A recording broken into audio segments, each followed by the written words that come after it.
불평등과 부의 집중은 피할 수 없는가? 자본주의는 경제 성장을 촉진하는 강력한 체제이지만 부의 불평등이라는 구조적 문제를 동시에 내포하고 있습니다. 현대 자본주의는 특정 계층의 부가 집중되는 경향을 강화하며 이러한 불평등이 지속되는 것은 경제적, 사회적 문제를 심화시킵니다. 여기서는 자본주의 내 불평등의 원인과 이를 완화하기 위한 다양한 대안을 깊이 탐구합니다. 1. 자본주의 체제에서 불평등이 심화되는 이유. 프랑스 경제학자 토마 피케티는 그에 져서 21세기 자본에서 불평등의 구조적 원인을 설명했습니다. 자본 수익률이 경제 성장률보다 높을 때 자본 소유자들은 노동자보다 더 빠르게 부를 축적하게 됩니다. 이는 세습 자본주의를 강화하며 소득 불평등이 심화되는 원인 중 하나입니다. 아마존, 구글, 애플과 같은 거대 플랫폼 기업들은 네트워크 효과와 독점적 시장 지배력을 통해 자산을 집중시킵니다. 이러한 기업들은 소수의 경영진과 주주들에게 막대한 이익을 제공하며 일반 노동자들의 소득 격차를 확대합니다. 특히 디지털 경제에서 데이터가 새로운 자본으로 등장하면서 플랫폼 기업의 경제적 영향력은 더욱 커지고 있습니다. 주식과 부동산 등 자산 시장에서의 가격 상승은 자본 소유자들의 부를 크게 증대시키지만 자산을 소유하지 못한 계층은 상대적으로 더욱 빈곤해집니다. 부동산 불평등은 교육, 건강 등 다양한 영역에 영향을 미치며 세대 간 빈부 격차를 고착화합니다. 2. 자본주의 내 불평등 완화를 위한 주요 정책과 대안. 소득과 자산에 대한 누진적 세율 강화는 부유층의 자산 축적을 제어하는 데 중요한 역할을 합니다. 상속세와 부유세는 자본의 세습을 방지하며 자산 불평등을 줄이는 효과가 있습니다. 예를 들어 프랑스와 독일은 상속세를 통해 부의 세습을 억제하고 있습니다. 최근 미국에서도 일론 머스크와 제프 베조스 같은 초고소득층을 겨냥한 부유세 논의가 활발하게 이뤄지고 있습니다. 기본소득 제도는 모든 시민에게 일정한 금액을 지급함으로써 빈곤 문제와 경제적 불평등을 해결하려는 접근입니다. 핀란드와 캐나다는 기본소득 실험을 통해 실업률 감소와 소비 증진 효과를 확인했습니다. 기본소득은 특히 인공지능과 자동화로 인한 대규모 실업 문제의 해법으로도 주목받고 있습니다. 무상교육과 공공의료는 기회의 평등을 보장하며 저소득층의 사회 이동성을 높입니다. 주거복지와 공공임대주택 확대는 자산 불평등을 완화하는 중요한 수단입니다. 북유럽 국가들은 공공복지 정책을 통해 소득 격차를 줄이는 데 성공한 사례로 평가됩니다. 3. 자본주의의 새로운 방향. 지속 가능하고 포용적인 경제 모델. 공유경제는 자산을 소유하는 대신 접근성과 효율성을 중시하는 새로운 경제 모델입니다. 이는 자원의 낭비를 줄이고 기존의 비활용 자산을 최대한 활용함으로써 경제적, 환경적 이점을 제공합니다. 우버와 에어비앤비는 대표적인 공유경제 플랫폼으로 각각 차량과 숙박시설의 공유를 통해 소비자와 자산 보유자를 연결합니다. 탈성장운동은 단순한 경제성장이 환경 파괴와 자원 고갈을 초래하며 불평등을 심화시킨다는 문제의식에서 출발합니다. 이 운동은 경제 규모의 축소와 환경적 지속 가능성을 동시에 추구하며 무한한 경제 성장 대신 삶의 질과 사회적 행복을 중시하는 모델입니다. 플랫폼 경제에서 노동자의 권리를 보호하기 위해 법적 규제와 공정한 경쟁 환경이 필요합니다. 유럽연합에서는 플랫폼 기업의 독점적 지위를 제한하고 노동자들에게 데이터 수익의 일부를 배분하는 방안을 모색하고 있습니다. 4. 글로벌 협력과 사회적 합의의 중요성. 다국적 기업의 조세 회피를 막기 위해 글로벌 최저법인세율 도입이 논의되고 있습니다. 이는 각국 정부가 기업의 이익을 보다 공정하게 과세하는 데 기여할 것입니다. 유엔의 지속가능한 발전 목표는 경제적 불평등 해소를 위한 국제적 협력의 중요한 지침이 됩니다. 정부, 기업, 시민사회 간의 사회적 합의는 자본주의의 변화를 이끌어내는 핵심 요소입니다. 5. 불평등을 줄이는 자본주의의 미래. 자본주의는 경제적 번영과 함께 불평등을 심화시키는 양면성을 지닙니다. 그러나 누진적 세금, 기본소득, 복지 확대, 공정 경쟁 환경 조성과 같은 정책은 자본주의의 부작용을 줄이고 보다 지속 가능한 경제 모델을 만들 수 있는 가능성을 열어줍니다. 기술 발전과 사회적 변화에 적응하면서 성장과 평등이 조화를 이루는 방향으로 자본주의를 진화시키는 것이 필수적입니다.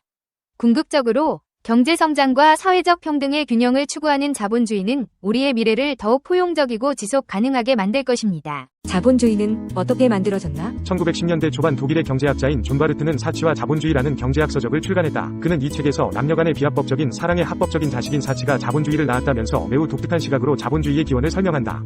즉 십자군 전쟁 이후 변화된 남녀 간의 관계가 지배계급의 생활양식 전체에 미친 영향과 이로 인해 사회에 만연된 낭비와 사치풍조가 자본주의라는 경제체제를 탄생시켰다는 주장이다. 존 바르트에 의하면 근대 자본주의 발생에 있어서 중세부터 18세기까지의 남녀관계의 변화가 가장 중요했던 사건이라는 것이다. 중세에는 세속적인 사랑의 감정이 종교의 영향으로 초세속적인 목적으로 그 방향이 돌려졌거나 사랑이 제도적으로 구속되어 결혼은 신이 원하고 축복한 제도로서 인정되었다. 따라서 신이 축성하지 않거나 제도적으로 허용되지 않은 성에는 모두 죄의 낙인이 찍혔다. 그러나 11세기 이후 사랑의 연가를 부르는 음유시인들이 등장하였으며 14세기 말기가 되어서는 특히 예술 분야에서 여체의 내적인 아름다움이 발견되고 감각적인 사랑을 맛보게 된다. 시인들은 사랑한다는 것은 아름다움을 즐기는 것이라 하며 여자를 사랑하는 것을 통해 즐거움을 얻는다고 서술하고 있다. 따라서 여성을 숭배하는 분위기가 형성되었고 이 시기에는 여성을 사랑한다는 것은 아름다움을 사랑하는 것을, 아름다움을 사랑한다는 것은 산다는 것을 의미하였다. 이러한 자유연애의 관념은 혼외의 성관계가 부부간의 성관계를 보충해주는 것으로 인식되게 하였다. 따라서 간통이 사실상 인정되고 대도시에서는 매춘이 성행하게 되었다. 여기서 존 바르트가 강조하는 것은 비합법적인 사랑 이만연됨에 따라 정숙한 여성과 창녀 사이에 새로운 계층의 여성이 출현하였다는 것이다. 이러한 여성들을 통해서 자유로운 기교가 된 사랑이 사랑을 직업으로 삼는 자들에게 위임된 것이라고 설명한다. 궁정생활의 역사에서 결정적인 의의를 지닌 것은 바로 프랑스에서의 근대적 궁정의 형성이었다. 프랑스 궁정의 창시자는 프랑스와 1세로 그는 여성을 권력의 자리에 오르게 함으로써 궁정을 만들었다. 또한 궁정과 축제의 형식에 화려함을 주어 여자와 함께 음모, 정사, 사치가 발생하였다. 궁정에서는 궁녀들이 하나둘씩 군주로부터 시작해서 궁정인의 애첩이 되었으며 마침내는 고급 창녀의 의미를 가지게 되었다.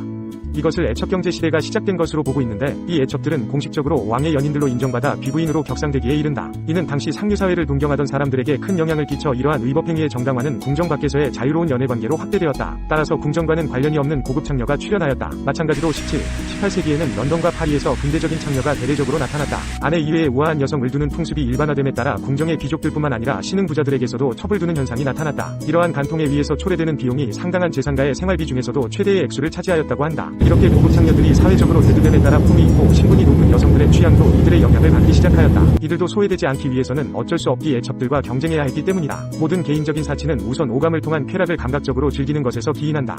이것들은 어떤 종류의 일용품 속에서 표현되며 이렇게 우리의 감각을 자극시키는 수단들을 세련화하고 그 수를 늘리고 싶은 것은 결국 우리의 성생활에 근거를 두고 있다. 따라서 부가 축적되고 성생활이 자유롭게 표현되는 곳이면 사치도 유행하고 성생활이 위축되는 곳에서는 오히려 재화를 쓰는 데 이용하지 않고 축적하는 데 이용한다는 것이다. 그러나 일단 사치가 존재하면 사치를 더욱 증대시키는 수많은 동기들이 활기를 띠게 된다. 즉 남보다 뛰어나려고 하는 충동이 중요한 요인으로서 등장한다는 것이다. 이러한 사치는 화려한 생활과 애첩들을 위해서 궁정에서 극단적으로 나타나고 있었다.